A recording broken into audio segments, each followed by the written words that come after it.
Hello बच्चों बच्चों आज आपकी कैपेसिटेंस की सेकंड क्लास है। तो आज हम पढ़ेंगे इसमें grouping of capacitor, series parallel grouping. ठीक है, तो देखिए ग्रुपिंग ऑफ कैपेसिटर में पहली ग्रुपिंग हम पढ़ेंगे सीरीज ग्रुपिंग, सीरीज ग्रुपिंग। और साथ में ये भी पढ़ेंगे कि यार ये ग्रुपिंग करते क्यों हैं। ठीक है, जैसे ये तीन कैपेसिटर है, देखो बच्चों। ठीक है, तीन कैपेसिटर हैं, एक बैटरी से कनेक्ट है, C1 C2 C3। पिछली क्लास में हम पढ़ चुके हैं इंट्रोडक्शन टू कैपेसिटर और energy force between the plates, और अगर सेपरेशन घटाएं बढ़ाएं, बहुत सारे क्वेश्चंस पढ़े थे हमने। ठीक है, तो आज की इस क्लास में ग्रुपिंग पढ़ेंगे, फिर आगे और डिस्कस करते हैं क्या क्या पढ़ेंगे। ये तीन कैपेसिटर है, ठीक है, ये आपने हम बोलते हैं इसको सीरीज में ज्वाइन कर रखे हैं। हम चाहते हैं कि ये तीन कैपेसिटर को हटा के एक कैपेसिटर लेके आए, केवल एक, और उसके क्रॉस भी हमें अगर सेम बैटरी लगाएं, ठीक है, तो उतना ही चार्ज स्टोर करे ये अकेला जितना ही तीनों कंज्यूम कर रहे हैं। ठीक है बच्चों, ये मतलब होता है। जैसे इसका मतलब जैसे आप अब से 20-25 साल पुरानी दुनिया में जाओ तो उस दुनिया में बहुत ज़्यादा डिवाइस होते थे घर में, VCR, टीवी बहुत बड़ा, बड़ा सा रेडियो, टॉर्च। आज की तारीख में जो हमारे स्मार्टफोन होता है, ये सारी जगह उसने अकेले ने एक्वायर कर ली। पहले गानों की कैसेट होती थी, कैसेट भरी होती थी अलमीरा। आज की तारीख में एक फ़ोन के अंदर इतने फीचर्स हैं कि अगर उनके डिवाइस अलग अलग लिए जाएं तो वो पूरे बिल्डिंग भर जाए, लेकिन वो एक फ़ोन के अंदर फीचर्स आ गए। तो सोचो क्या लॉजिक है इसके पीछे, कि जहाँ बहुत ज़्यादा रेजिस्टेंस सर्किट यूज़ होते थे, इलेक्ट्रॉनिक सर्किट, वहाँ उन्हें हटा के एक ऐसा सर्किट ले आए जो कम जगह घेरे और उसका काम कर जाए बराबर का। जैसे चिप आ गई है, माइक्रो प्रोसेसर, तो बिल्कुल ऐसा ही यहाँ उसका एक जस्ट ट्रेलर है ये उस बात का कि ये तीन कैपेसिटर मिलके एक चार्ज क्यों स्टोर कर रहे हैं मान लो इस बैटरी से, तो उन तीनों को हटाओ और एक कैपेसिटर लेके आओ सेम बैटरी से, तो वो भी इतना ही चार्ज स्टोर करे जितना ये तीनों कर रहे हैं। तो that value of capacitance is called equivalent capacitance of these three capacitor. ठीक है, तो बड़ी इजी सी बात थी, समझ में आनी चाहिए लॉजिक। तो देखो अब बात प्रूफ की नहीं है, बात है कंसेप्ट को समझने की। ठीक है, इस चैप्टर में बच्चों हम कैपेसिटर के जो सर्किट हैं बहुत ज़्यादा डिटेल में नहीं जाएंगे, सर्किट वाली प्रॉब्लम पे। कैपेसिटर के कंसेप्ट बहुत ज़्यादा पढ़ेंगे, लेकिन सर्किट हम पढ़ेंगे डीसी सर्किट, जब इलेक्ट्रिक सर्किट चैप्टर शुरू होगा नेक्स्ट, उसमें पढ़ेंगे डिटेल में।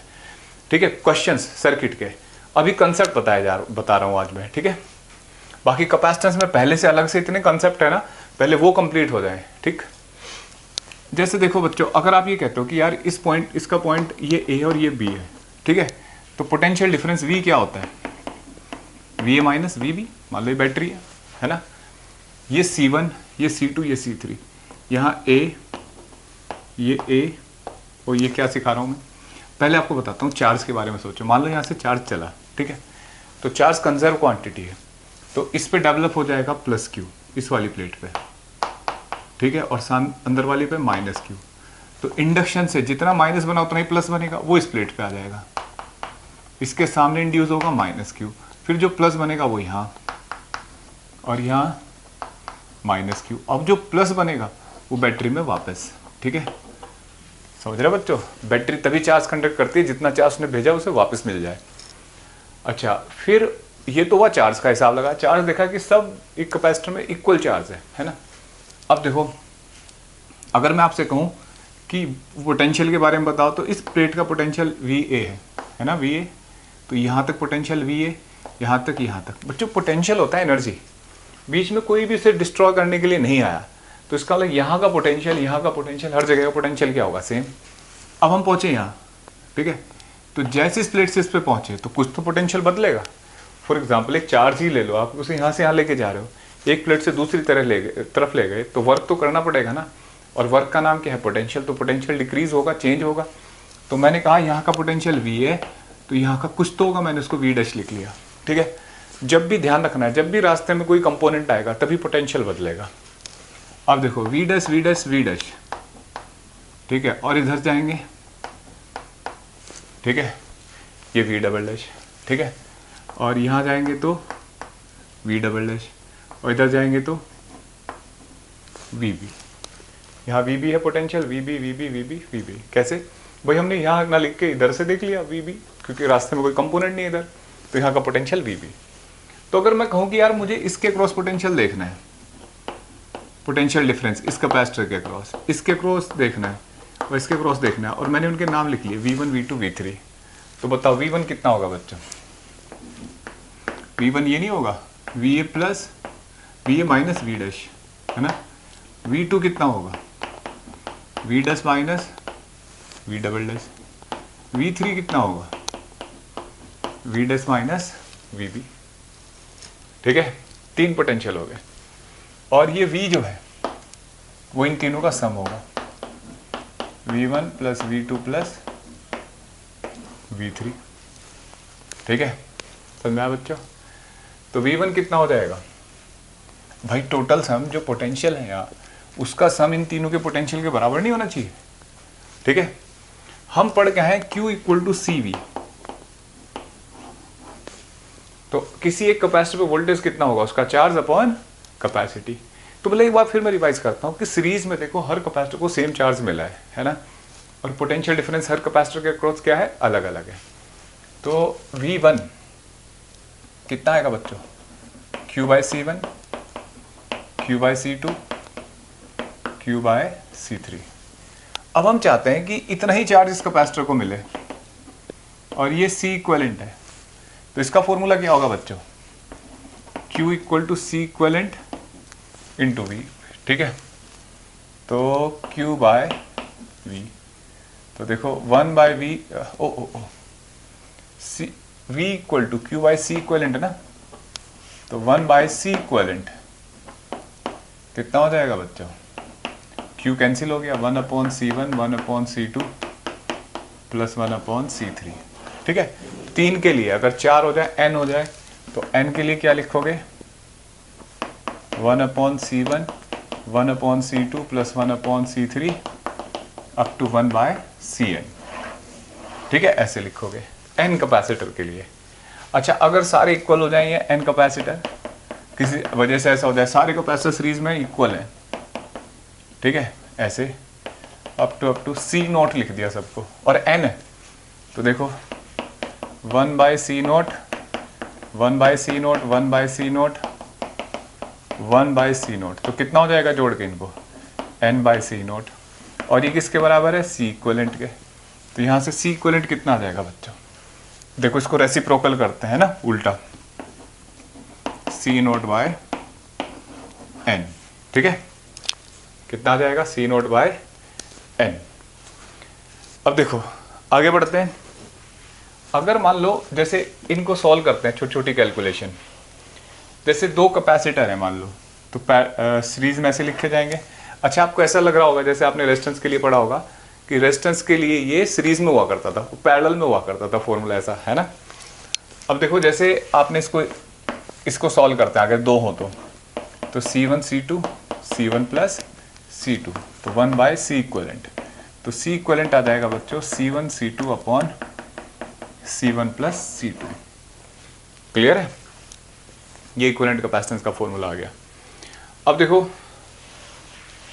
अगर 3 हो जाते तो 1 bye C1 plus 1 upon C2 1 upon C3, इनको एलसीएम ले लो, C1 C2 C3, तो यहाँ पे क्या आ जाएगा? C2 C3 C1 C3 C1 C2।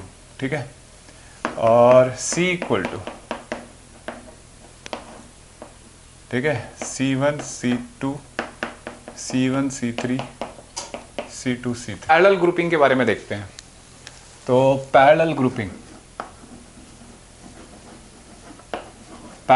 में क्या होता है बच्चों?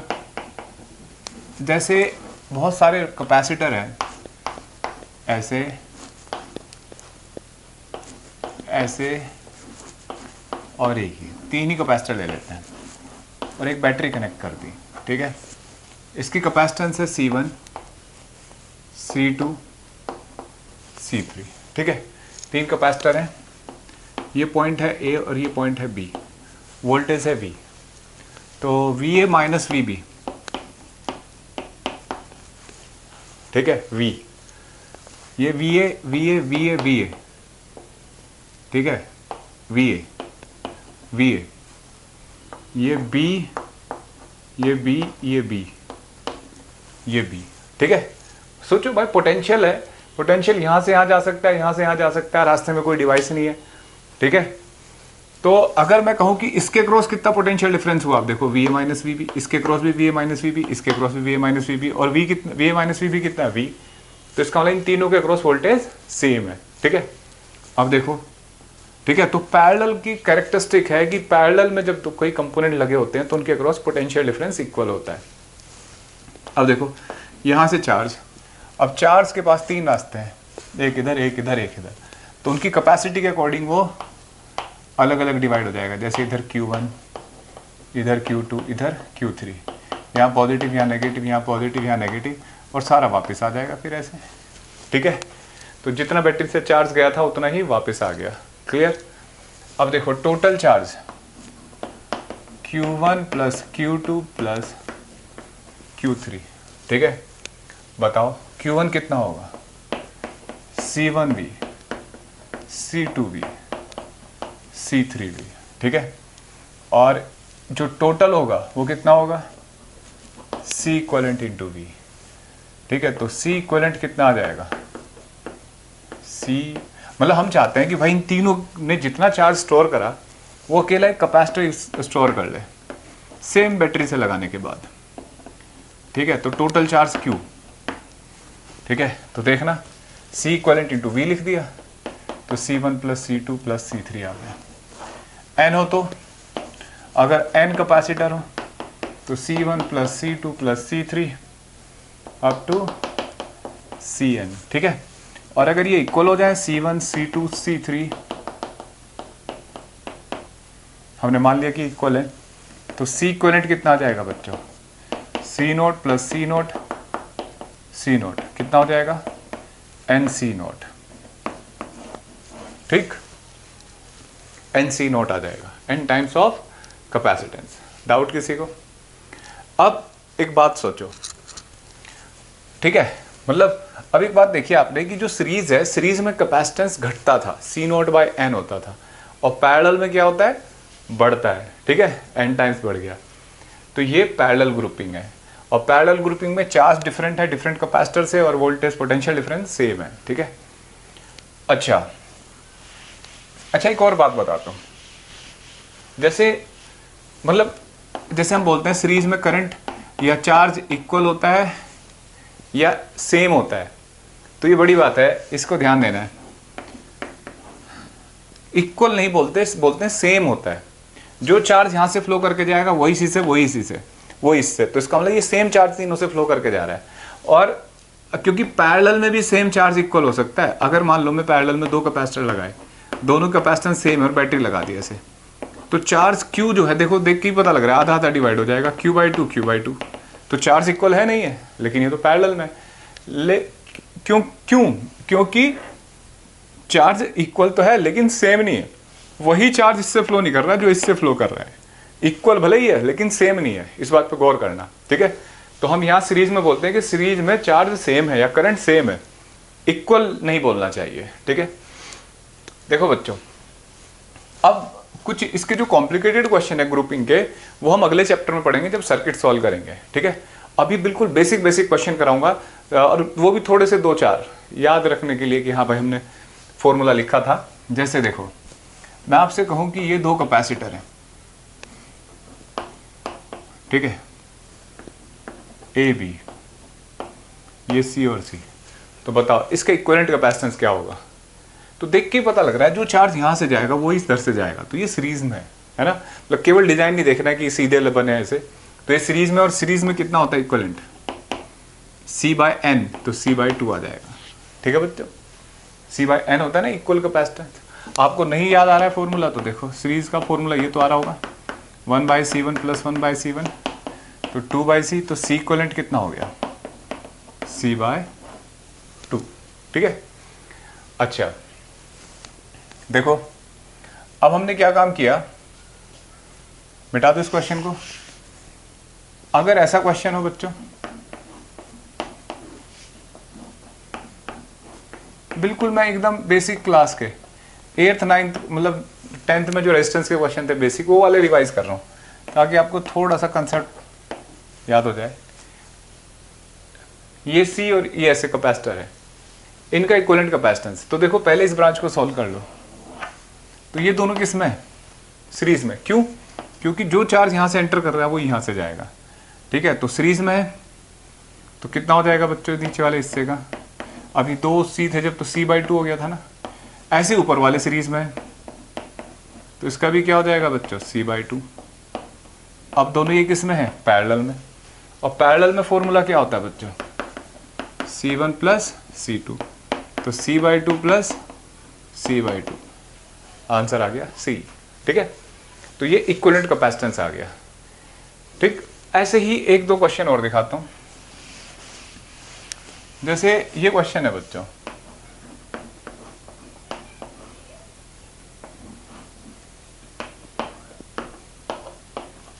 हमसे पूछा जा रहा है अब इक्विवेलेंट कैपेसिटेंस बताओ। सोचो, पहले तो ये क्वेश्चन करते हैं। ये क्वेश्चन है, यहां कैपेसिटर है, इसके ऊपर तार जोड़ दिया, वायर कनेक्ट कर दिया, तो इसकी कैपेसिटेंस कितनी होगी?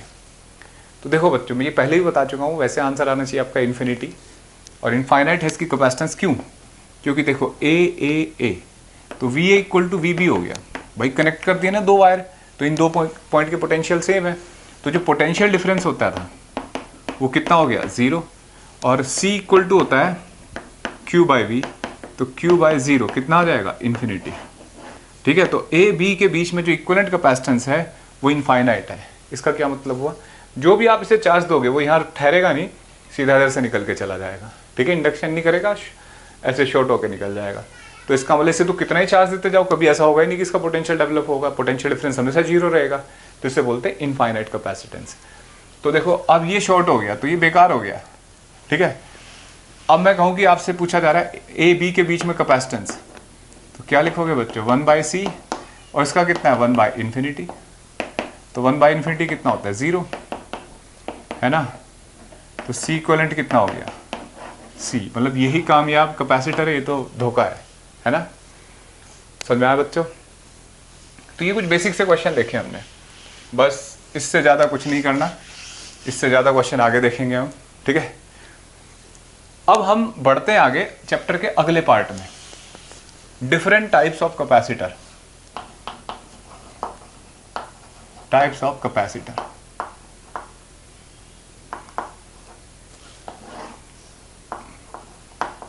देखो बहुत तरीके के कैपेसिटर होते हैं बच्चों। अब तक एक बार मैं बता दूं हमने क्या क्या सीख लिया। हमने सीख लिया पिछली क्लास से आज तक what is capacitor, symbol of capacitor, law of capacitance, parallel plate capacitor जब पढ़ा तो एनर्जी कैपेसिटर के अंदर कैसे चार्जिंग कैसे होती है, ग्रुपिंग आज सीखी हमने। ठीक है, अब हम इस लायक हो गए कि अब हम डिफरेंट टाइप ऑफ कैपेसिटर देखें। तो डिफरेंट टाइप ऑफ कैपेसिटर देखेंगे, लेकिन उससे पहले मैंने 3 स्टेप बताए थे आपको कैपेसिटेंस फाइंड करने के। कभी भी किसी सिस्टम की कैपेसिटेंस फाइंड करनी हो तो पहला है फाइंड इलेक्ट्रिक फील्ड। ठीक है, शॉर्टकट में लिख लेंगे। दूसरा apply V2 minus V1 minus E dot dr, R1 से R2। तीसरा क्या अप्लाई करना था? Q equal to CV, capacitance आ जाएगी। क्लियर है? तो सबसे पहले हम क्या बनाने जा रहे हैं? हम पता करने जा रहे हैं, देखो बच्चों, स्फेरिकल कैपेसिटर। ठीक है, स्फेरिकल कैपेसिटर क्या होता है बच्चों? स्फेरिकल कैपेसिटर में क्या होता है? 2 कॉन्सेंट्रिक स्फेयर होते हैं बच्चों, ऐसे। इसका रेडियस R1, इसका रेडियस R2। ठीक है, और ये कौन है? Concentric shell. Concentric shell generate कैसे होता है? देखो जैसे मैंने बताया था कि अगर मान लो मैं इसे चार्ज Q दे दूं शेल को, तो इसके इधर माइनस Q इंड्यूस हो जाएगा और इसके इधर प्लस Q। पढ़ा था ना हमने, हो जाता है ना। तो यहां क्या किया जाता है कि यहां दिखाया जाता है कि हमने इसको ग्राउंड कर रखा है ऐसे। क्लियर है बच्चों? कैमरे में आ रहा है ये कि इसको ग्राउंड कर रखा है हमने। ठीक है, तो सोचो कैसा है स्फेरिकल शेल। एक स्फेरिकल शेल है होलो मेटल की, ऐसी दूसरी उसे कवर कर रही है। ठीक है, तो कॉन्सेंट्रिक शेल है ये, और इसको चार्ज क्यू दोगे अंदर वाले को तो ये इंड्यूस करेगा ऐसे माइनस क्यू प्लस क्यू, तो प्लस क्यू के लिए हमने ग्राउंड दिखा दिया। तो ए बी के बीच में कैपेसिटेंस पूछ रहा है। यही बात अगर मैं तुम्हें कहूँ कि ऐसे एक बैटरी लगा दी, तो बैटरी में तो हमेशा समझ में आएगा यहाँ प्लस क्यू यहाँ माइनस क्यू, और जो प्लस क्यू इंड्यूस होगा वो इधर आ जाएगा, क्योंकि इधर से क्यू गया था तो हिसाब बराबर सबका है ना। तो बैटरी से भी समझ सकते हो और ये ग्राउंड वाले कंसेप्ट से भी समझ सकते हो। अब हमसे पूछा जा रहा है कि बेटा अब दो तरीके होते हैं, कई बार इन क्वेश्चन में शॉर्टकट भी लग जाता है, डायरेक्ट पोटेंशियल डिफरेंस पता लग जाए इन दो का तो भी कर सकते हैं आप क्वेश्चन, और इंटीग्रेट करके इलेक्ट्रिक फील्ड से भी पता कर सकते हैं, मर्जी है आपकी। अच्छा यहाँ पे क्या करेंगे, नीट वाले बस इनके फॉर्मूले नोट करेंगे, एक स्फेरिकल का और एक सिलेंड्रिकल का, क्योंकि एनसीईआरटी में दे रखा है ये, और इनके डेरिवेशन वगैरह पे ज़्यादा कॉन्सेंट्रेट करने की जरूरत नहीं, आपके मेडिकल के सिलेबस में नहीं होते हैं, ठीक है। फॉर्मूले लिखे एनसीईआरटी में दे रखा है ये क्वेश्चन, तो फॉर्मूला यूज कर सकते हैं आप। देखो बच्चों, आर डिस्टेंस पे एक पॉइंट लो, हमने क्या पढ़ा है, find electric field between conductors, पहला स्टेप होता है। कोई भी क्वेश्चन हो ऐसे उड़ा दोगे फिर तुम। इस पॉइंट पे इलेक्ट्रिक फील्ड फाइंड करना है तो आप गॉसियन सरफेस बनाओगे, ठीक है। इसके अंदर कितना चार्ज आया Q और डिस्टेंस कितनी है R।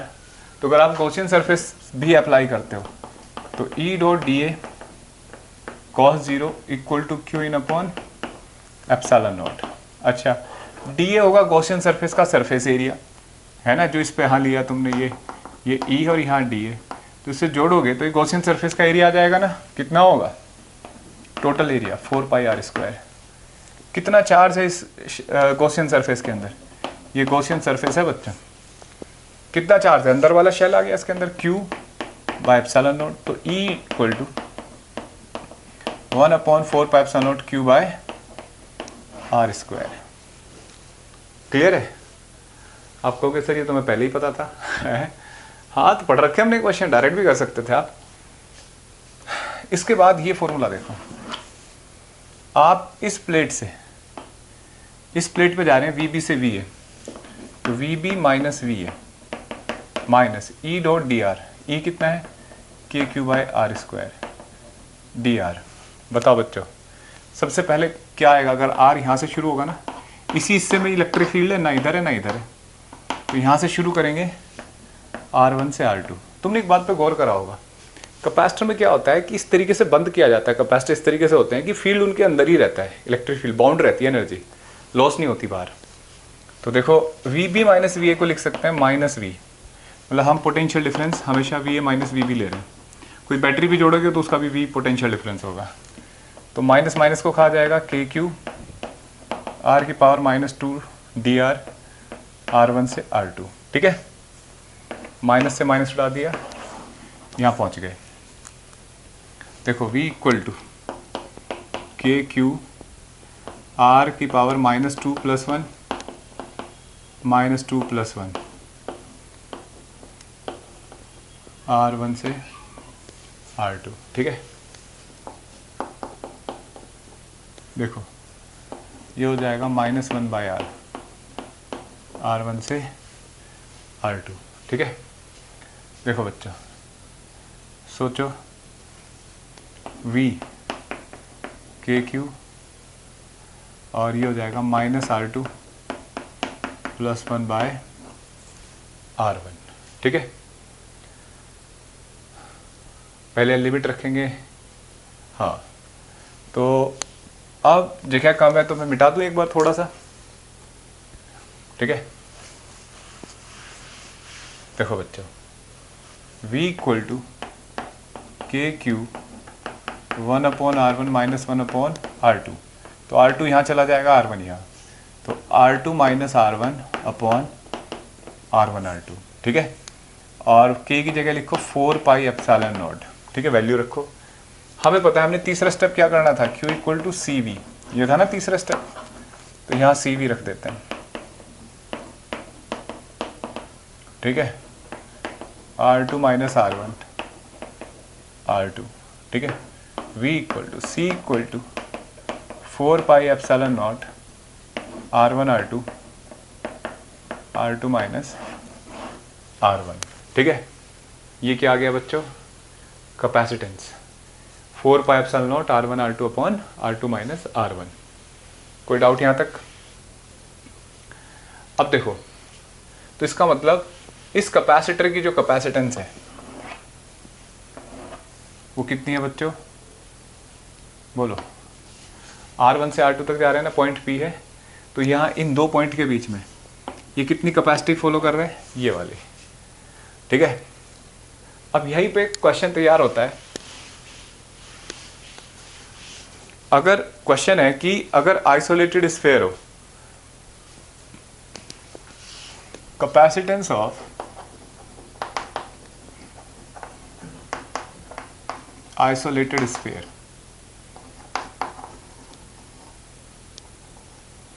ठीक, स्फीयर स्पेलिंग देख लेना। जैसे ये स्फीयर है बच्चों, आइसोलेटेड, रेडियस आर है, ठीक है, इसकी कैपेसिटेंस बतानी है।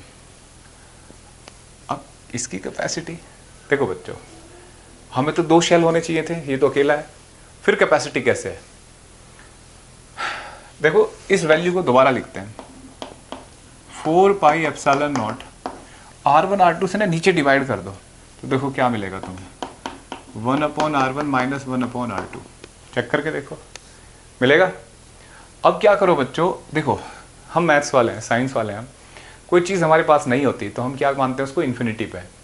जैसे एक बच्चे ने पूछा सर आपके पास फरारी है, मैंने कहा हाँ है, कहाँ है सर दिखाओ, मैंने कहा भाई इन्फिनिटी पे पार्क कर रखी है। तो जो चीज़ हमारे पास नहीं होती हम उसको कहाँ मानते हैं, इन्फिनिटी पे। आप भी आपके अपने सिलेक्शन से दूर हो, अभी कहाँ है वो, इन्फिनिटी पे, उसको फाइनाइट पोजीशन पे लाना है, आपके सामने लाना है ना। तो कोई चीज़ अगर नहीं है तो कहाँ मानेंगे, इन्फिनिटी पे। तो पहला शेल यहाँ है, तो दूसरा कहाँ होगा, दूसरे की रेडियस कितनी होगी, इसका मतलब इनफाइनाइट रेडियस का मान लिया जाए। तो R1 को तो R लिख देंगे और R2 को इन्फिनिटी, ठीक है, R2 को इन्फिनिटी लिख देते हैं। तो देखो C equal to 4 pi epsilon naught into 1 upon R minus 1 upon infinity, कितना हो जाएगा बच्चों, 4 पाई एप्सिलॉन नॉट R। ये कैपेसिटेंस आ गई। मतलब अगर एक कंडक्टिंग स्फीयर है, कंडक्टिंग स्फीयर है ये ध्यान देना, नॉन कंडक्टिंग है तो चार्ज पूरे वॉल्यूम में फैलेगा, फिर इलेक्ट्रिक फील्ड अंदर भी कैलकुलेट करेंगे तब आएगा, ठीक है। इरोडो का पहला ही क्वेश्चन है शायद ये, कि अगर नॉन कंडक्टिंग हो तो फिलहाल हम वहाँ तक नहीं जा रहे। ये 4 पाई एप्सिलॉन नॉट R, ठीक है, ये कैपेसिटेंस आई अकेले इस कंडक्टिंग स्फीयर की, ठीक है। अगर मैं आपसे कहूँ कि अर्थ को थोड़ी देर के लिए कंडक्टिंग मान लो, ठीक है, तो सारा चार्ज उसके सरफेस पे आएगा, तो उसकी कैपेसिटेंस कितनी होगी, समझ रहे हो बच्चों। फॉर अर्थ, तो अर्थ का रेडियस कितना होता है, 6400 किलोमीटर यानी कि मीटर। तो जब इसमें रखोगे तो 4 पाई एप्सिलॉन नॉट R, जो इसे सॉल्व करोगे बच्चों, इसकी वैल्यू आएगी 711 माइक्रोफैरेड, 711 माइक्रोफैरेड, अगर अर्थ को एक कैपेसिटर मानते हो तो, ठीक है बच्चों। तो देखो बच्चों, हमने पढ़ लिया कि अगर एक आइसोलेटेड स्फीयर है रेडियस R का, तो उसकी कैपेसिटेंस है 4 पाई एप्सिलॉन नॉट R, ठीक है।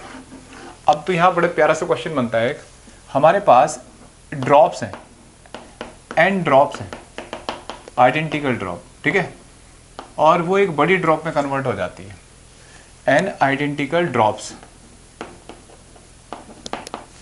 ठीक है, और बड़ी का ड्रॉप में कन्वर्ट हो जाती है, और हर एक का चार्ज है Q नॉट, ठीक है।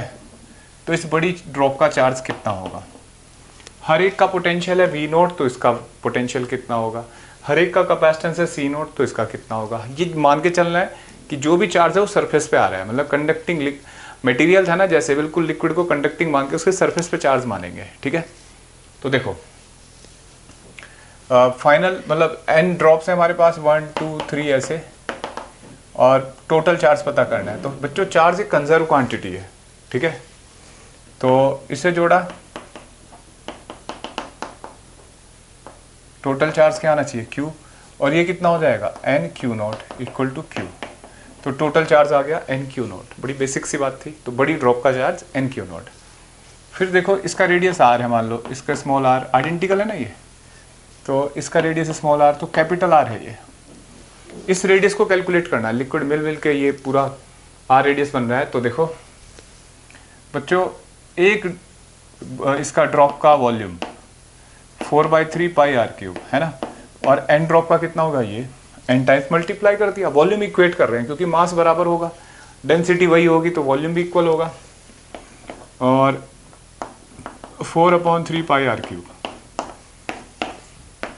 आर यहां से आ जाएगा बच्चों एन की पावर 3 इंटू स्मॉल आर। ठीक है, आपको पता है एक ड्रॉप स्फेरिकल है तो उसके सरफेस पे जो पोटेंशियल होगा के क्यू बाई आर होगा नहीं होगा। हमसे पूछा जा रहा है इसका पोटेंशियल वी नोट है तो इसका कितना होगा। तो मैंने ये क्वेश्चन कराया नहीं था पहले पोटेंशियल वाले केस में, तो अभी इकट्ठे करा रहा हूँ कैपेसिटेंस वगैरह सब। बड़ी ड्रॉप का पोटेंशियल होगा के क्यू नोट बाय आर, छोटी ड्रॉप का के क्यू बाय रेडियस आर, के स्मॉल क्यू कितना होगा बच्चों एन क्यू नोट, और रेडियस इसका कितना होगा बड़ी ड्रॉप का एन की पावर 1/3 इंटू स्मॉल आर। तो v इक्वल टू एन की पावर 1 - 1/3 के क्यू नोट बाय आर। देखना बच्चों ये v नोट हो गया ना, और ये क्या हो जाएगा एन की पावर 2/3 v नोट। यानी कि अगर छोटी ड्रॉप का वॉल्यूम पोटेंशियल पता है तो बड़ी ड्रॉप का पोटेंशियल पता लग जाएगा। ठीक है, n होगा नंबर ऑफ ड्रॉप्स, जैसे 27 ड्रॉप आ जाए, ठीक है, तो n की जगह 27 रखोगे, 27 कितना होता है 3 की पावर 3 कट जाएगा, 3 square 9 times of V naught हो जाएगा। बिल्कुल ऐसी कैपेसिटेंस। तो देखो छोटी ड्रॉप का कैपेसिटेंस आपको पता है सी नोट कितना है 4 पाई एप्सिलॉन नोट आर। बड़ी ड्रॉप का कैलकुलेट करना है तो 4 pi epsilon note capital R, और कैपिटल आर क्या लिखोगे 4 पाई एप्सिलॉन नोट, क्या पढ़ाया था अभी n की power 1/3 into small R, n की power 1/3 into 4 pi epsilon naught R, क्या हो जाएगा बच्चा, ठीक है, n की पावर 1/3 इंटू सी नोट। ठीक है, अब नेक्स्ट पॉइंट बच्चों, तो ये मैंने एक छोटा सा क्वेश्चन कराया आपको आइसोलेटेड स्फीयर का। आगे बढ़ते हैं।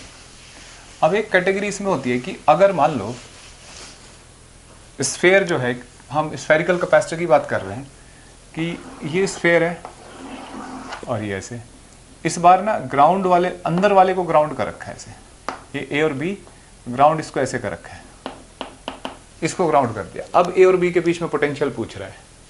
ठीक है, तो देखो पहले तो कैपेसिटेंस फाइंड करनी, मतलब चार्ज, पोटेंशियल, इलेक्ट्रिक फील्ड, ये सब पता करना होगा। तो आप सोचो इसको चार्ज दिया आपने Q, तो यहाँ पे क्या होगा।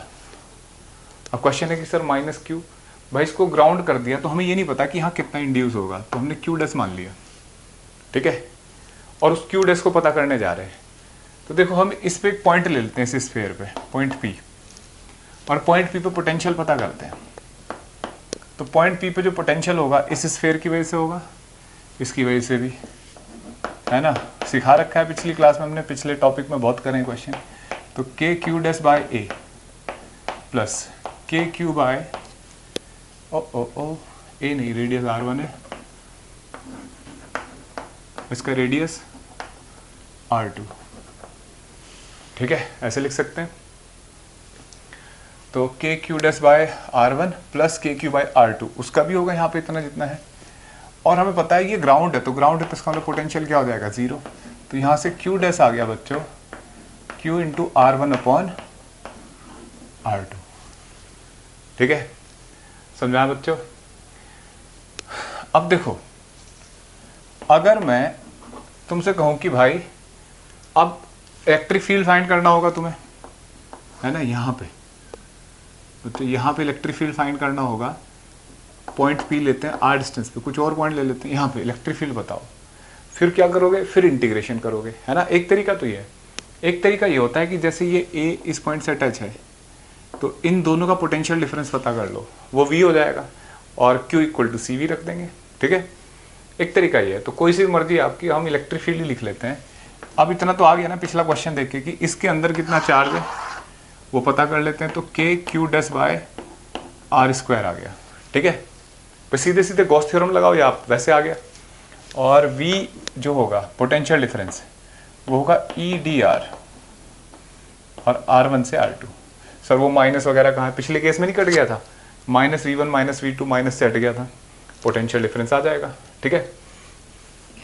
देखो बच्चों, E की जगह आप के क्यू डैश रखो upon R square D R, ठीक है।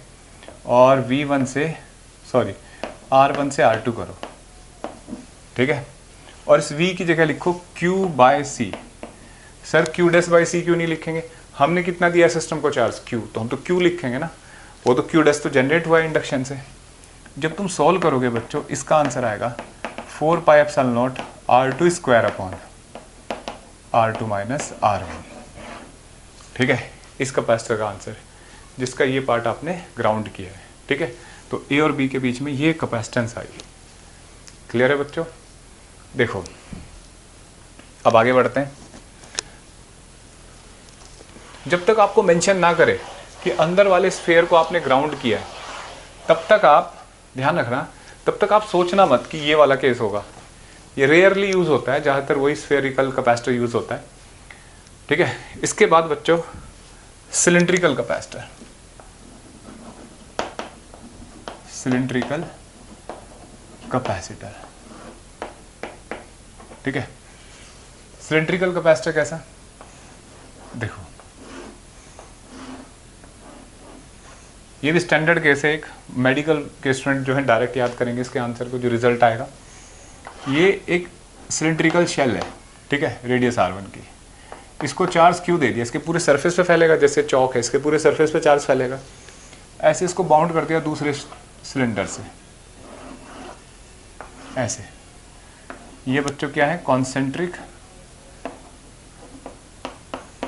सिलेंडर्स, ठीक है।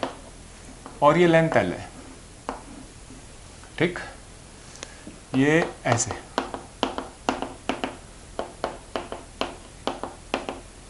इस पर नेगेटिव चार्ज,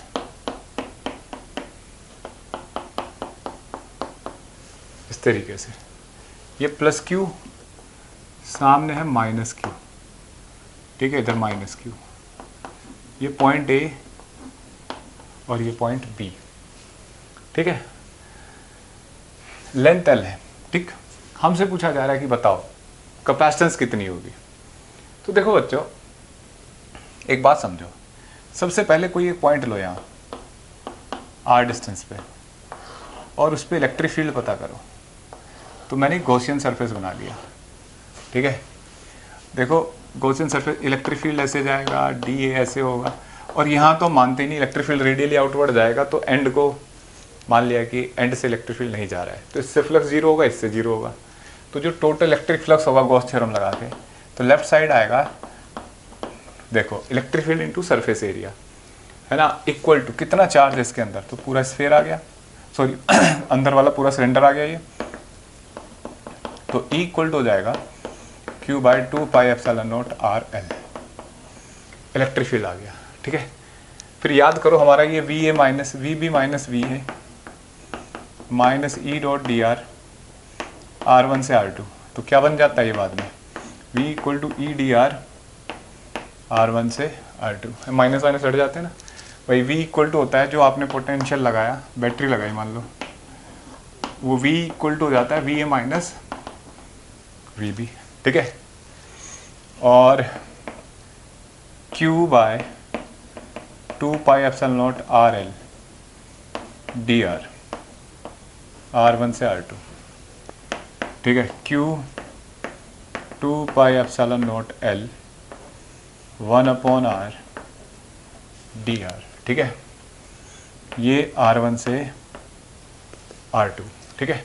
तो V इक्वल टू क्या आ जाएगा, Q by 2 pi epsilon naught L log R2 by R1, ठीक है।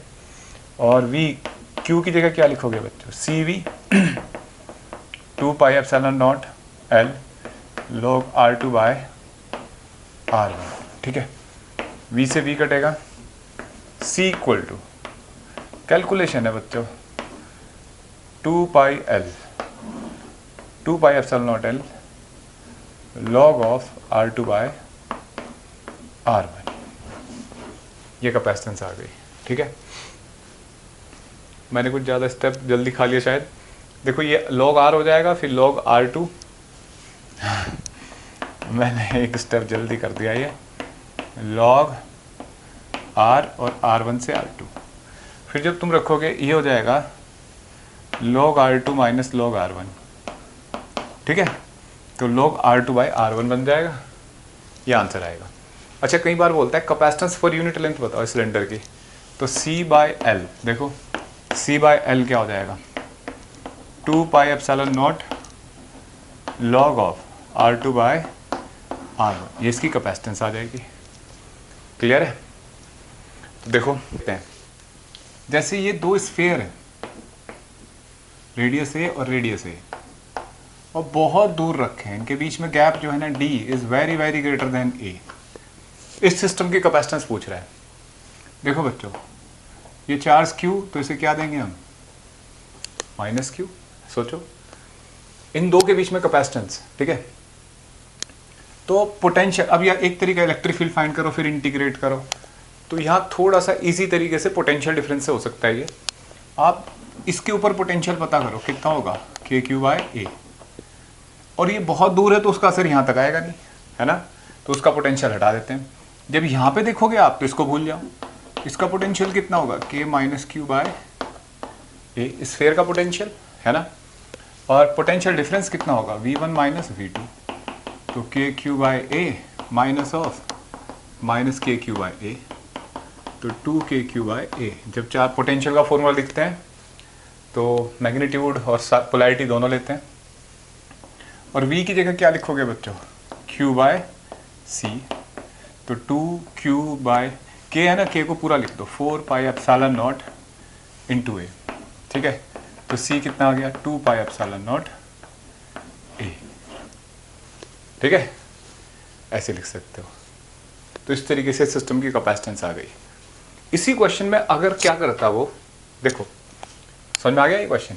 अगर इसी क्वेश्चन में दो कंडक्टर को जोड़ देता, जैसे ये और ये, इसका रेडियस भी मान लो अलग अलग ले लेते हैं A और B, और फिर पूछता है सिस्टम की कैपेसिटेंस, तो आप पढ़ के आए अभी एक बात बताइए, अगर इनको जोड़ दिया तो इनके पोटेंशियल सेम हो जाएंगे, है ना, और ये दो आइसोलेटेड अगर कैपेसिटर हैं तो इसकी कैपेसिटेंस कितनी होगी 4 पाई एप्सिलॉन नॉट A, और इसकी कितनी होगी 4 पाई एप्सिलॉन नॉट B, तो टोटल कैपेसिटेंस कितनी हो जाएगी C1 C2 that is 4 pi epsilon not A plus 4 pi epsilon not B।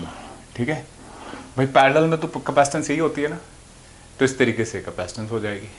Clear? ऐसे ही एक क्वेश्चन और करते हैं लास्ट में। जैसे ऐसे बहुत सारी शेल रखी हैं, ऐसे मतलब 3 मान लिया हमने, ये A, ये B और ये C। ठीक है, आपसे कैपेसिटेंस पूछ रहा है वो इन दो के बीच में X और Y बाहर ऐसे। तो आप ध्यान से देखो, एक कैपेसिटर तो यहाँ बन रहा है A और B के बीच में, एक यहाँ बन रहा है B और C के बीच में। ठीक है भाई, अगर आप चार्ज दोगे तो ये प्लस Q, यहाँ माइनस Q, ये प्लस Q, ये माइनस Q और प्लस Q फिर वापस बाहर चला जाता है। तो यानी कि एक कैपेसिटेंस तो ये बना और एक ये, और ये सीरीज में है पैरेलल में। अगर आप यहाँ बैटरी भी लगाओ ऐसे, तो बैटरी से भी चार्ज इक्वली जा रहा है ना, जैसे जितना गया उतना ही वापस आ गया, और हर कैपेसिटर पे ऐसे ही डेवलप होता जा रहा है। तो ये सीरीज हुआ ना, तो यानी कि दो कैपेसिटर हो जाएंगे C1 C2।